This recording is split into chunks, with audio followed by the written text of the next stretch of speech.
तो कथा आरंभ करने से पहले श्री सूत जी महाराज ने भगवान के उस विशुद्ध स्वरूप का वर्णन करके, विशुद्ध भक्ति सिद्धांत का वर्णन करके समस्त ऋषियों के मन को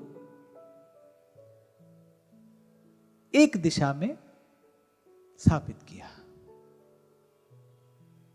बिखरे हुए मन को समेट दिया सूत जी ने वो विशुद्ध भक्ति सिद्धांत कह के कि ज्ञान योग तप नियम संयम साधन इन सब की वास्तविक सिद्धि तो भगवान है, भगवान के चरणों का प्रेम है, प्रीति है, अनुराग है।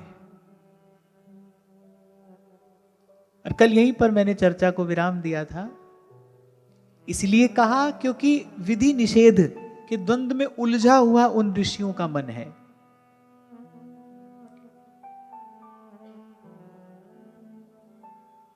और कथा श्रवण के लिए एक विशेष प्रकार की पात्रता की आवश्यकता है, एक विशेष प्रकार की योग्यता की आवश्यकता है। और जैसे एक बुद्धिमान किसान बीज डालने से पहले थोड़ा परिश्रम भूमि को तैयार करने के लिए भी करता है, ऐसे ही सीधे बीज नहीं डाल दिया जाता। वो छोटे छोटे कंकर बीनता है, माखन सी कोमल बना देता है वो भूमि को, फिर उसमें बीज डालता है। तो ऐसे श्री सूत जी महाराज ने पहले सब ऋषियों के हृदय की भूमि तैयार की। यद्यपि वो भक्त हैं, भगवान की लीला का रहस्य जानते हैं, कथा श्रवण में उनकी श्रद्धा है, तभी तो सूत जी को श्रेष्ठ आसन पर बैठाकर ऋषियों ने प्रार्थना की कि आप हमको भगवान की कथा सुनाइए। पर फिर भी यज्ञ याग आदि कर्मों में लगे हैं, और यज्ञ तो बिना विधि निषेध के विचार के नहीं हो सकता। कर्म कांड की कोई भी विधि हो वो तो विधि निषेध के विचार के बिना संपन्न नहीं हो सकती। तो ऋषियों का मन थोड़ा उस विधि निषेध के द्वंद्व में भी उलझा है, इसीलिए पहले उन सब के मन को समेट दिया सूत जी ने विशुद्ध भक्ति सिद्धांत कहकर। और विशुद्ध भक्ति सिद्धांत क्या है? अत्यंत सरल शब्दों में श्री गोस्वामी जी ने मानस में कहा, जहां लगी साधन वेद बखानी, सब कर फल हरि भगति भवानी। देखो भाई, किसी ने आम का पेड़ लगाया, अब जब उसने आरंभ की ये प्रक्रिया तो कई वर्षों तक उसने परिश्रम किया होगा, वृक्ष की देखभाल की होगी, समय पर उसका सिंचन किया होगा। अब देखो ये सारा परिश्रम व्यर्थ हो जाए ना अगर उस पेड़ पर फल ही ना आए तो।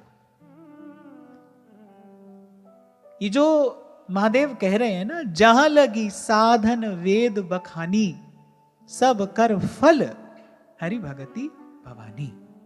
कि जो भी सब साधन है इसका फल तो यही है कि भगवान के चरणों में विशुद्ध भक्ति हो जाए। अगर फल नहीं आया तो फिर पेड़ लगाने का सारा परिश्रम व्यर्थ है। फिर जो इतने साल आपने प्रतीक्षा भी की और पुरुषार्थ भी किया वो सब व्यर्थ हुआ अगर वृक्ष पर फल ना आए तो ऐसे ही हम जो भी साधन कर रहे हैं इस सब साधन का फल भगवान की भक्ति है, और यदि फल ना आए तो फिर सब परिश्रम है। जैसे पूर्व में श्री सूत जी ने कहा, नोत्पाद यदि रतिम श्रम एव ही केवलम। भगवान की कथा सुनते सुनते भी यदि भगवान के चरणों में प्रीति ना हो फिर आपने वो भी श्रम ही किया। यद्यपि कथा की तो अद्भुत महिमा है, यस्याम वै श्रूयमाणायाम कृष्णे परम पुरुषे भक्तिरुत्पद्यते। ये तो कोई सच्चे हृदय से गाने वाला मिल जाए, भगवान की कथा को गाने वाला, तो फिर कह रही उसके मुख से सुनने का तो महात्मा ये है, महिमा ये है कि सुनते सुनते ही भगवान में प्रीति हो जाती है, प्रेम हो जाता है। श्री कृष्ण प्यारे लगने लगते हैं, श्री कृष्ण मीठे लगने लगते हैं, श्री कृष्ण अपने लगने लगते हैं। तो पहले सूत जी ने सबका मन समेट दिया। भगवान को माला निवेदन करनी हो तो बगिया में खिले अनेक अनेक प्रकार के फूलों को पहले कोई एक सूत्र में पिरोता है ना, तब तो भगवान को निवेदन की जाती है वो माला। ऐसे सूत जी ने विशुद्ध भक्ति सिद्धांत कहकर एक सूत्र में पिरो दिया सब ऋषियों के मन को। प्रथम ही मैंने आपको निवेदन किया था कि आप और मैं तो यहां कथा कहेंगे और अर्थ विचारेंगे कि ये जो हुआ वो क्यों हुआ, क्या हुआ, इसमें भी सुख है। केवल आप सुनो क्या हुआ, किस समय क्या हुआ, इसमें भी सुख है, पर क्यों हुआ यदि इसका अर्थ विचारा जाए तो फिर उसमें विशुद्ध आनंद की प्राप्ति होती है। कथा और अंतर को प्रकाशित कर देती है। फिर इसके बाद सूत जी ने भगवान के सब अवतारों का वर्णन किया, और सब अवतारों का वर्णन करने के बाद सूत जी ने यह भी स्पष्ट कर दिया कि बाकी सब भगवान के कला और अंश अवतार हैं और श्री कृष्ण अवतारी हैं। कल इसी विषय पर हमने विस्तार से चर्चा की कि किसी के मन में किसी प्रकार का कोई भ्रम न रहे, कोई किसी भी क्रिया को भगवान की भक्ति न समझता रहे। भगवान एक हैं और मन प्राण से उन्हीं का आराधन करने को ही भक्ति कहते हैं।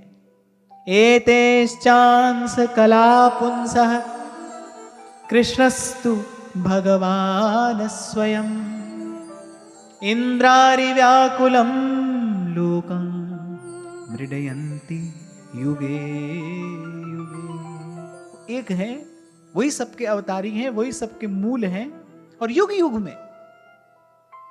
युग में वो अवतार ग्रहण करते हैं। क्यों?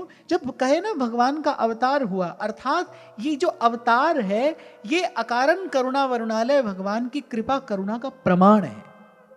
कोई कहे ना कि भाई आप कहते हो भगवान इतने कृपालु हैं, भगवान इतने दयालु हैं, इस बात का क्या प्रमाण है? भगवान अवतार लेते हैं, यही इस बात का प्रमाण है कि भगवान अकारण करुणा वरुणालय है। देखो उन तक कोई नहीं पहुंच सकता, किसी भी साधन में इतना सामर्थ्य नहीं है जो उन तक पहुंच सके, वही आते हैं।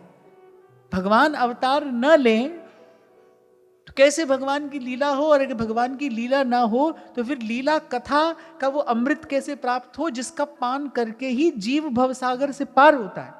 भगवान की लीला कथा का श्रवण करने से ही तो भगवान अच्छे लगते हैं, मीठे लगते हैं, अपने लगते हैं। पहली भक्ति भगवान ने यही कही अपने मुख से, भाई जाओ किसी संत के पास जाओ, उससे क्या होगा? दूजी रति मम कथा प्रसंगा। भगवान में प्रेम से पहले भगवान की कथा में प्रेम होता है। भगवान में प्रीति होगी उससे पहले भगवान की कथा में रुचि होगी, उससे पहले भगवान की कथा में प्रीति होगी, कथा में अनुराग होगा। इसलिए नवदा भक्ति में पहली भक्ति श्रवण है। दूजी रति मम कथा प्रसंगा, एक एक शब्द का विचार करना चाहिए। प्रथम भक्ति संतन करी संगा, और इसे कलम चर्चा कर रहे थे, तीर्थ का सेवन करने से क्या मिलता है? संतों का सानिध्य मिलता है, संतों की सेवा मिलती है। उनके पास जब बैठते हैं तो फिर उनके मुख से जब भगवत कथा वार्ता श्रवण करने को मिलती है तो उससे भगवान की कथा में रुचि होती है, भगवान की कथा मधुर लगती है। तो ध्यान रखना, यह सिद्धांत है, भगवान में प्रेम होने से पहले भगवान की कथा में प्रेम होगा। भगवत विषयक वार्ता अच्छी लगनी चाहिए। और कल एक छोटी सी बात मैंने आपको कही थी, 5-10 मिनट शांत एकांत में बैठकर देखो मन कहां जाता है, मन में किस बात की रुचि है, मन चाहता किसको है, मन की दौड़ किस ओर है, संसार की ओर है या प्रभु की ओर है। और बड़ा सीधा स्पष्ट सिद्धांत है ये। आप कहीं भी रहते हो पर आप हैं वहीं जहां आपके मन की दौड़ है, किस और मन दौड़ रहा है। आप घर पर हो, मन सत्संग में आना चाहता है, मन वृंदावन आना चाहता है, मन यहीं रहना चाहता है, रह नहीं पा रहे किसी कारण से, प्रारब्ध है, परिस्थिति है, अनेक अनेक बात है, रह नहीं पा रहे, लेकिन मन आना चाहता है, मन सत्संग में रहना चाहता है, मन कथा श्रवण करना चाहता है, मन वृंदावन धाम का सेवन करना चाहता है, तो आप सही मार्ग पर हो। और वहां व्यास जी कहते हैं, बोले कहा होई वृंदावन बसी है, यहां आकर बस गए और मन की दौड़ वही है, मन वही संसार का विषय सुख चाहता है। कई बार मैंने आपसे एक बात कही, बड़ी महत्वपूर्ण बात है, और मुझे लगता है कि ये ध्यान आपका कोई और नहीं रखेगा, ये ध्यान तो आपको स्वयं अपना रखना है। बीच बीच में अपने आप को देखते रहना, टटोलते रहना, भाई मैं चाहता क्या हूं, और इस विषय में ईमानदार रहना। तो मन कहां है? वहीं आप हैं। और जैसा मैंने कहा कि ये ध्यान आपका कोई और नहीं रखेगा, नहीं रख पाएगा, आपके भीतर आपको ही जाना पड़ेगा, स्वयं तक आपकी पहुंच है। तो अपना ध्यान स्वयं रखना, take care of yourself, अपना ध्यान रखना। आप इस भजन के, इस साधन के मार्ग पर आगे बढ़ रहे हो, और ये निपट सिलसिली गैल, अपना ध्यान आप स्वयं रखना। बड़े श्रेष्ठ चिंतक, विचारक और मैं कहूंगा भगवत प्राप्त महापुरुषों का ये निर्देश है। उन्होंने इसे मूक सत्संग कहा है, चुप साधन। 5 मिनट 10 मिनट बैठो, कुछ नहीं करना है, कुछ भी नहीं करना है, बस दृष्टा बनकर अपने मन की उछल कूद देखो, अपने मन में उमड़ते घुमड़ते संकल्प विकल्पों को देखो, देखो मन क्या चाहता है, कहां जाता है, और इस विषय में बिल्कुल ईमानदार रहना, निष्कपट रहना और निष्पक्ष रहना। कोई लाग लपेट नहीं, कम से कम अपने आप से तो न करिए। वो किसी ने कहा है ना, तोरा मन दर्पण कहलाए, and the mirror has no heart. दर्पण कभी झूठ नहीं बोलता। तोरा मन दर्पण कहलाए, सुख की कलियां दुख के कांटे, मन सबका आधार, और मन से कोई बात छिपे ना, मन के नैन हजार। कहते हैं जग से चाहे भाग ले कोई, पर मन से भाग ना पाए। मन से नहीं भागना, अपने मन से नहीं भागना, देखना आप कहां हो, क्या चाहते हो। कई बार मैंने आपसे कहा, जहां जाना है, जितना महत्वपूर्ण ये जानना है, उतना ही महत्वपूर्ण ये भी जानना है कि भाई मैं खड़ा कहां हूं, मुझे आरंभ कहां से करना है। देखा देखी भक्ति को व्यास न होई निभा। किसी को देखकर आप नहीं चल सकते, आपको अपनी यात्रा स्वयं करनी है, आपको अपना मार्ग स्वयं बनाना है। इसलिए आप देखना आप कहां खड़े हो, आपकी सामर्थ्य कितनी है। क्योंकि ये भी तो भाई भजन का मार्ग है, इस पर कोई प्रतियोगिता नहीं हो रही है, कोई किसी के साथ आपकी होड़ थोड़ी लगी है, कोई प्रतिस्पर्धा नहीं है। ये स्वयं को पहचान कर, स्वयं को जानकर, फिर गुरु की बात मानकर इस बात पर धीरे धीरे आगे बढ़ा जाता है। धीरे धीरे संभल संभल पग धरिए। तो ये जो अवतार शब्द है बड़ा सुंदर है। ये अवतार इस बात का प्रमाण है कि भगवान अस्मदादि जीवों पर सदा कृपा और करुणा की वर्षा करते हैं। तुलसी बाबा तो बड़ी प्यारी बात कहते हैं, विप्रधेनु सुर संत हित, लीन मनुज अवतार, निज इच्छा निर्मित तनु, माया गुण गोपाल। सबसे पहली बात, किसके लिए आते हैं प्रभु? हित के लिए आते हैं, हित के लिए आते हैं।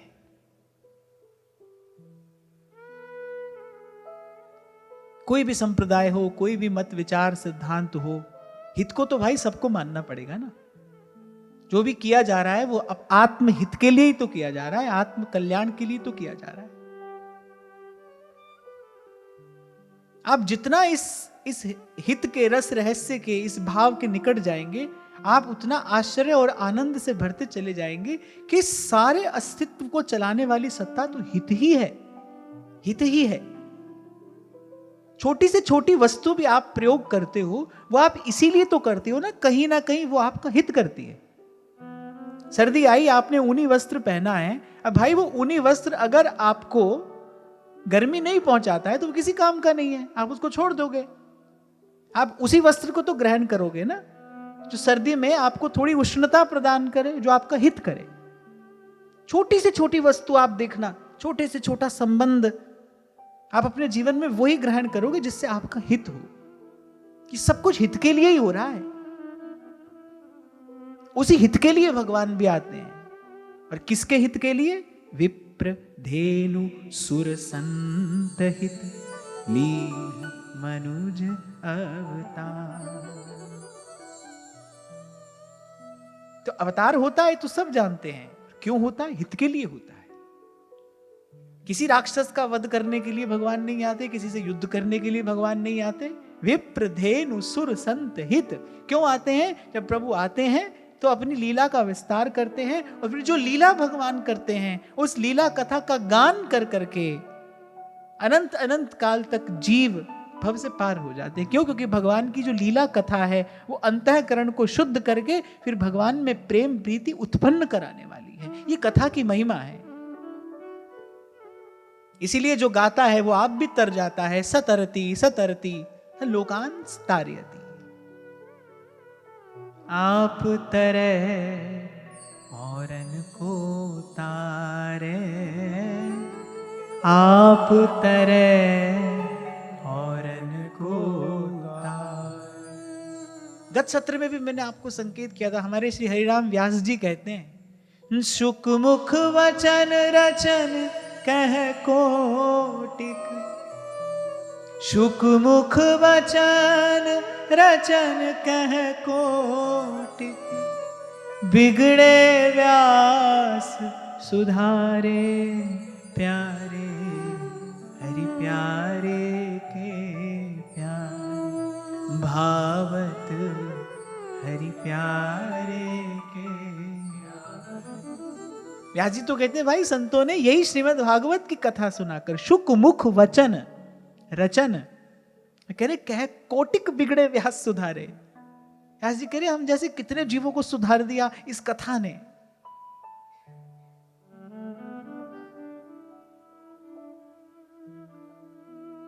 परीक्षित को मिल गए श्री सुखदेव जी।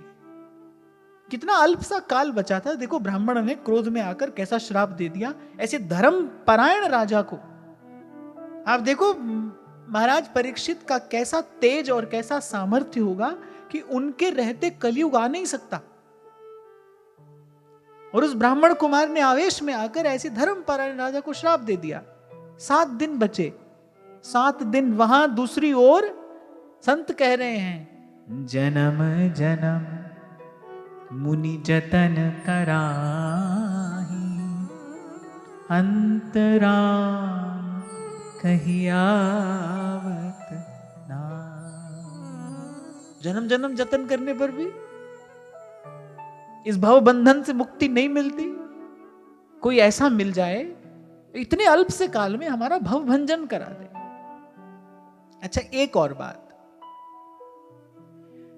महाराज परीक्षित इस सारी वसुधा के एक छत्र सम्राट हैं, धर्मपरायण हैं, भगवान के चरणों में उनकी अनन्य भक्ति है। इंद्र के वैभव को भी तुच्छ कर दे ऐसा वैभव, ऐसी संपत्ति समृद्धि उनके पास में है। उनका तप, तेज, शौर्य, वीर्य, बल, पराक्रम सब अद्भुत है। लेकिन उसके बाद भी उन पर सबसे विशिष्ट कृपा क्या है कि उनको नित्यानित्य वस्तु विवेक प्राप्त है। आप देखो सुखदेव जी महाराज से कह रहे कि फिर पुनः मुझे यहां ना आना पड़े। सब कुछ है उनके पास, सब कुछ होते हुए भी, लेकिन उनको यह पता है कि भाई ये सब दुख अल्प है और ये जो संसार का जितना भी सुख है ये अल्प है और अस्थिर है। मैं यहां नहीं आना चाहता हूं। फिर कृपा करिए मुझे इस भव से पार कर दीजिए, इस संसार में फिर ना आना पड़े, इस दुष्चक्र में मुझे फिर ना पड़ना पड़े।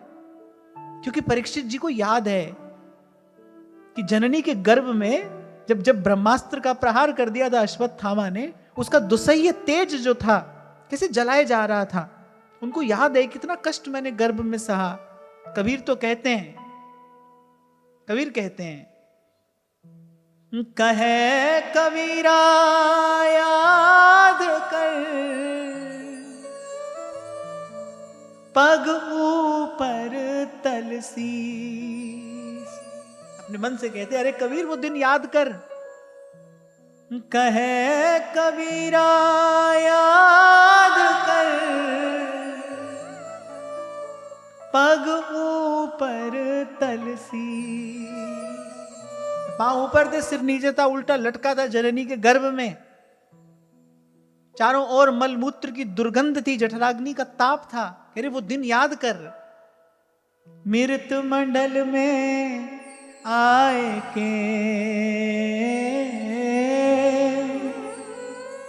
मृत मंडल में आए के, भूल गया जगदीश।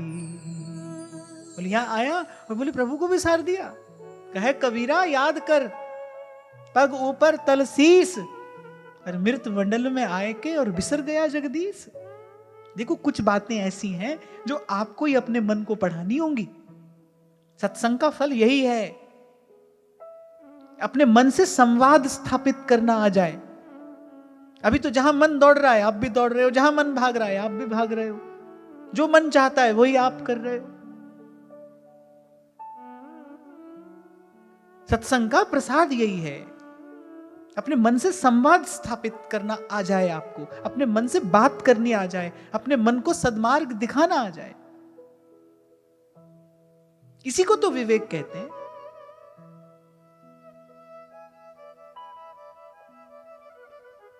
तो हित के लिए भगवान आते हैं और आते रहेंगे। फिर श्री गोस्वामी जी कह रहे हैं प्रभु का वपु कैसा है, निज इच्छा निर्मित तनु माया गुण गोपाल। 3 चीजों से अतीत है, माया से अतीत है, माया से परे, गुण अर्थात त्रिगुण, त्रिगुण से न्यारा है, और गो माने इंद्रियां, इन इंद्रियों की वहां तक गम नहीं है। अर्जुन को भगवान को अपने विराट स्वरूप का दर्शन कराना था, तो पहले अर्जुन को दृष्टि दी कि अर्जुन तू अपने इन स्थूल नेत्रों से मेरे उस स्वरूप का दर्शन नहीं कर सकता।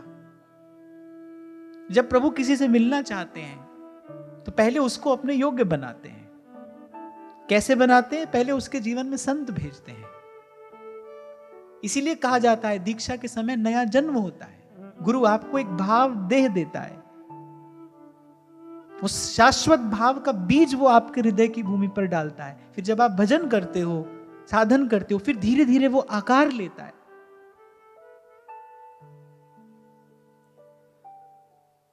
तो सूत जी ने भगवान के सब अवतारों का वर्णन किया। सब अवतार तो आप जानते हैं, मैंने केवल ये भाव निवेदन किया, अवतार अर्थात भगवान की कृपा करुणा। नीचे उतर कर आते हैं भगवान हमारे लिए, हमसे मिलने के लिए। कैसे प्रेमी है भगवान। महाप्रभु कहते हैं ना, प्रीत की रीत रंगीलो ही जाने। सूरदास जी कहते हैं कि कै जाने वृषभानु नंदिनी, कै जाने ये कान्हर कारो। कैसे मान ले भगवान कृपा करुणा करते हैं? क्योंकि भगवान अवतार लेते हैं, नीचे उतर कर आते हैं, लोकवत आचरण करते हैं, हम जैसे होकर हमारे हमारे मध्य में आ जाते हैं। कैसे जान ले कि भगवान सबसे बड़े प्रेमी है, उनके जैसा कोई और प्रेमी नहीं है। हमसे मिलना चाहते हैं प्रभु, तभी आते हैं। जीव का हित हो कैसे सकता है, जीव का मंगल कैसे हो सकता है कि भाई ये जो आना जाना खोना पाना रोना गाना है, सब समाप्त हो जाए एक दिन, इसी में जीव का मंगल है।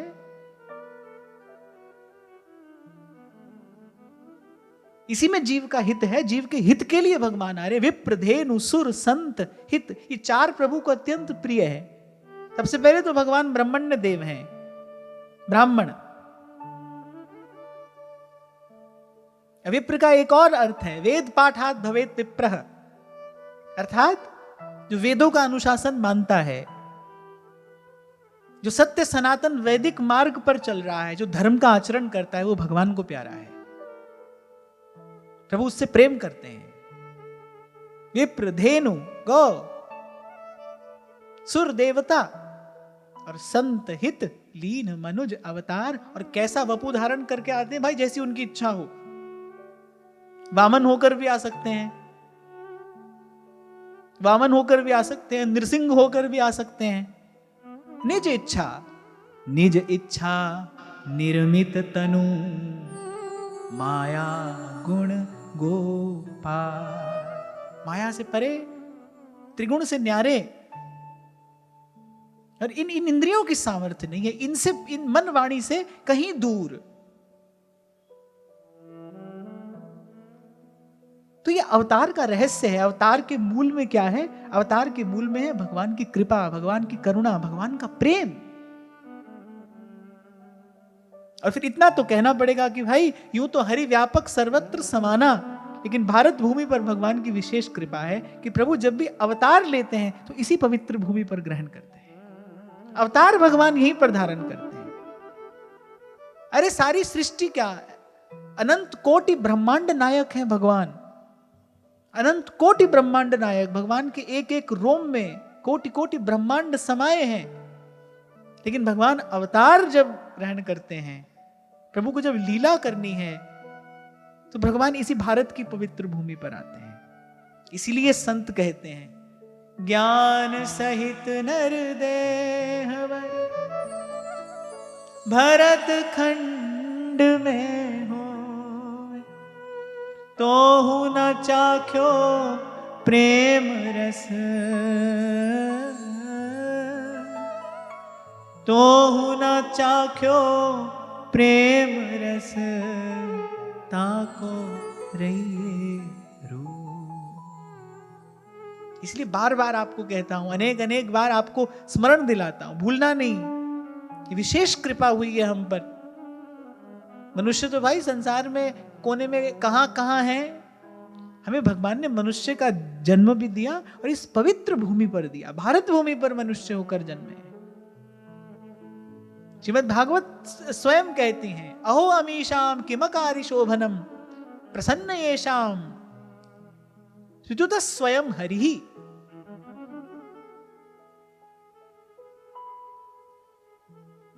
सूत जी ने पहले सब अवतारों का वर्णन किया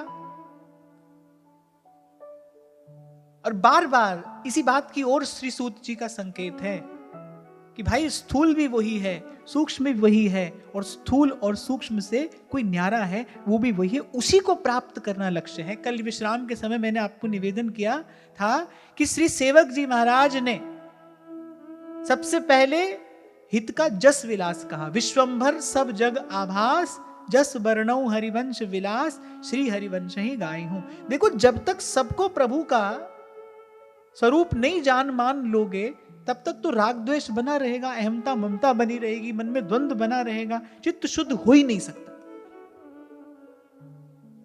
इसलिए पूर्व पक्ष में महाप्रभु जी ने कहा सबसो हित निष्काम मति वृंदावन विश्राम, बोले भजन उसके बाद होगा। राधा वल्लभ लाल को हृदय ध्यान मुखना। सूत जी ने भी यही कहा कि भाई स्थूल भी वही है, सूक्ष्म भी वही है, लेकिन जिसको प्राप्त करना है, जिसका भजन करना है, मन प्राणों से जिसका आराधन करना है, बोले वो त्रिगुण से न्यारा, माया काल से परे, वो सच्चिदानंद घन कोई ऐसा दिव्य स्वरूप है जो उसी के ध्यान में आता है। सोई जाने जिहि देहु जनाई, जानत तुम्हें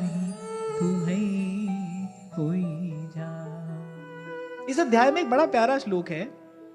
सूत जी कहते हैं, यद्येषो परता देवी माया वैशारदी मति, संपन्न एवेति विदुर महिम्नि स्वे महीयते।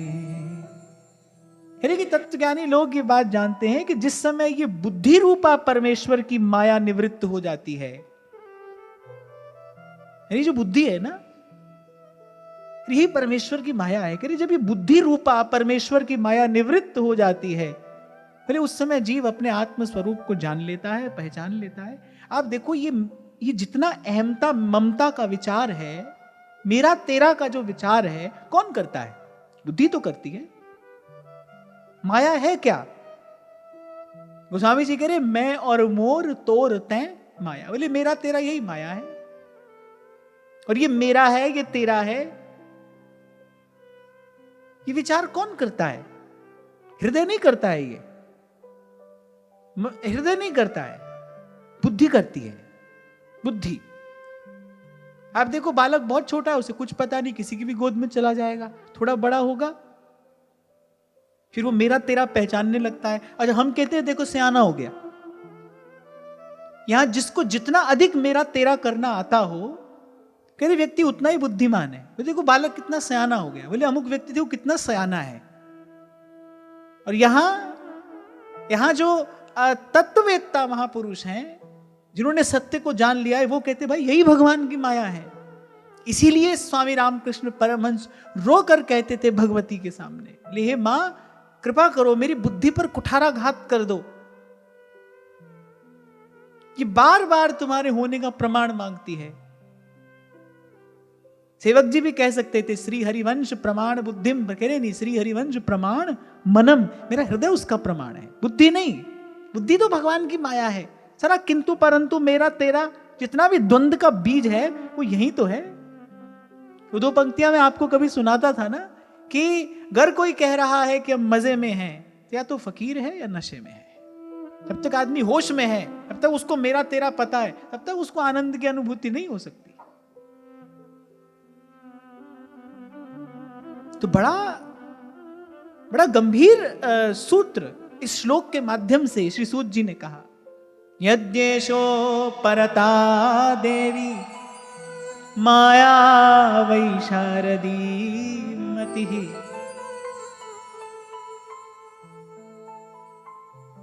संपन्न एवेति विदुर्महिम्नि स्वे महीयते। बोले जब ये बुद्धि निवृत्त हो जाती है। अब इसका क्या तात्पर्य, जब कोई बुद्धिहीन हो जाता है, क्या इसका यह तात्पर्य है कि जब कोई बुद्धिहीन हो जाता है तब उसको अपने आत्म स्वरूप का ज्ञान होता है? ना ना, जब बुद्धि में विवेक का प्रकाश हो जाता है। देहु कृपा कर बुद्धि प्रकाश। सीधी सी बात है भाई, कोई वस्तु है, आप अपने स्वार्थ के लिए उसका उपयोग कर रहे हैं, तो फिर उसका शुभ अशुभ परिणाम आएगा, उसका कोई ना कोई बंधन होगा। और वही वस्तु आपने प्रभु की सेवा में लगा दी, लो वो प्रसाद हो गया, आपके कल्याण का हेतु बन जाएगी, कल्याण का कारण बन जाएगी। बल है, बुद्धि है, विद्या है, स्वार्थ में लगी है तो बंधन का कारण है। यही जब परमार्थ में लग जाती है तो मुक्त कराने वाली हो जाती है। जब बुद्धि को गुरु की कृपा से विवेक का प्रकाश प्राप्त हो जाता है, जब बुद्धि में विमल विवेक का प्रकाश हो जाता है, तब यही भव से पार कराने वाला विचार देने में समर्थ हो जाती है।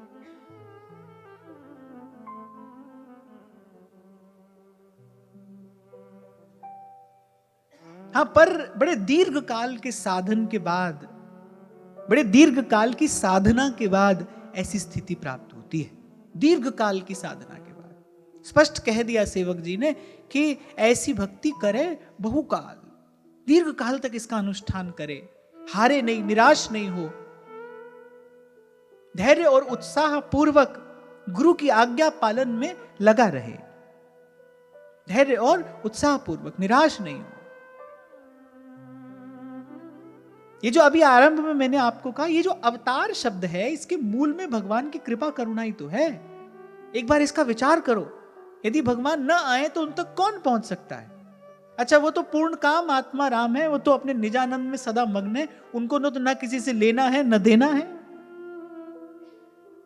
और जीव अपना करे और करके भरता रहे, मरता रहे, फिर जीता रहे, ये तो ये सदा चलता ही रहे। भगवान को क्या पड़ी है भाई, कोई हमारे पास आए, हम किसी के पास जाएं, उनको तो किसी की आवश्यकता है नहीं, फिर भी वो आते हैं। वो स्वयं प्रेम स्वरूप है, फिर भी प्रेम की भिक्षा मांगते हैं। कहते हैं भाव का भूखा हूं मैं, भक्त का द्वार खटखटाते हैं, भक्त के सामने याचना करते हैं। इसीलिए सूरदास जस गाते हैं, प्रेम के बस अर्जुन रथ हाँ क्यों भूल गए ठकुराई, राज सुजग्य युधिष्ठिर कीन्हा तामे जूठ उठाई। ये सब लीला भगवान करते हैं, किस लिए? केवल हित के लिए। तो अवतार जो है वो कृपा करुणा का प्रमाण है। कैसे कैसे प्रेमी है भगवान, इस बात का प्रमाण है कि भगवान आते हैं, अवतार लेकर आते हैं, उतर कर आते हैं। भगवान यहां नीचे उतर कर आना पड़ता है भगवान को, अपनी प्रभुता, अपना विभु, अपना ऐश्वर्य छोड़कर भगवान आते हैं संतों के लिए, भक्तों के लिए, आपके मेरे लिए। आप और मैं बैठकर यहां इस बात की चर्चा कर रहे हैं, विचार कर रहे हैं, यही इस बात का प्रमाण है कि भगवान की हम पर कृपा ही है, भगवान का हम पर प्रेम है।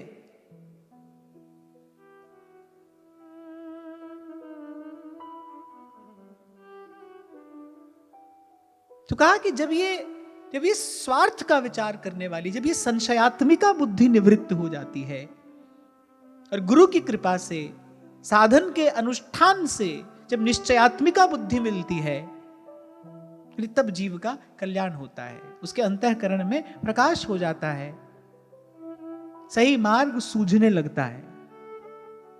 कहत कबीर सुनो भाई साधो, मन का संशय भागा, हरि रंग लागा रि मन, नाम रंग लागा।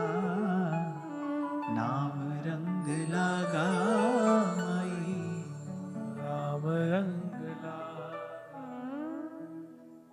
अब देखो, जब गुरु की कृपा हुई, फिर कबीर ऐसी बात कहते हैं कि हजार हजार बुद्धिमान मिलकर भी कबीर जी की कई बात का रहस्य सुलझा नहीं पाते।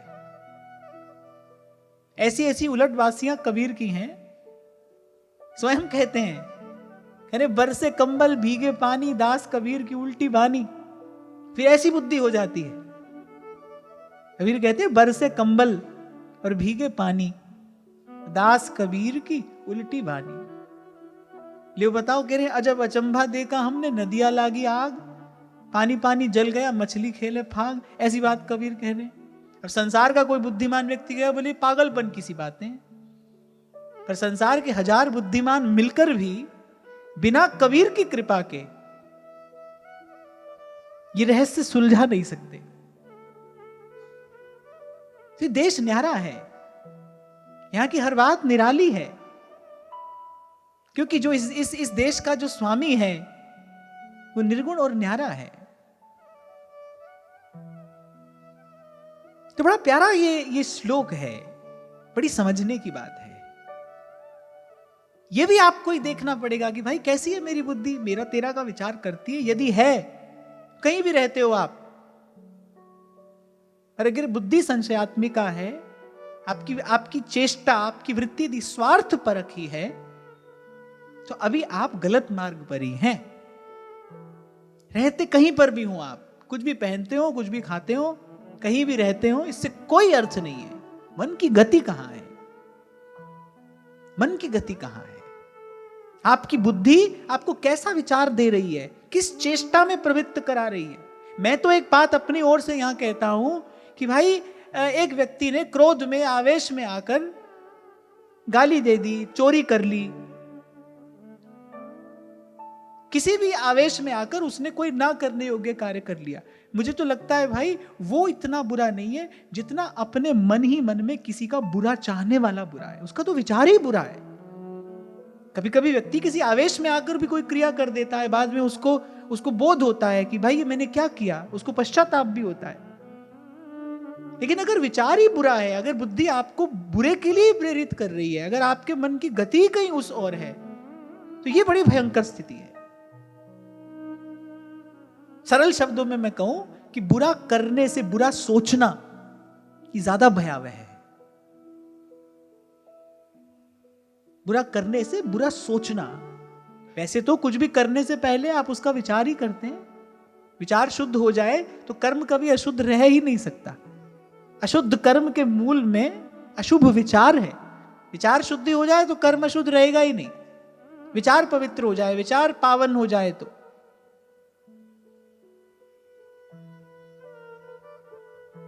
इसलिए आज ये एक दो बात मैंने आपको कही कि थोड़ा समय निकालना अपने लिए। इसी को कहते हैं अपने भीतर गोता लगाना। एक कहीं एक पंक्ति पढ़ी थी, मैंने अच्छी लगी। उसने कहा जो भीतर गया ना, उसने लिखा था मैं भीतर गया और मैं भी तर गया, मैं भीतर गया और मैं भी तर गया। अच्छी बात लगी मुझे, अच्छी बात है, ऐसा ही होता है। इसी को कहते हैं अपने भीतर गोता लगाना, जाना अपने भीतर, अपने पास बैठना, देखना हो कहां हो आप।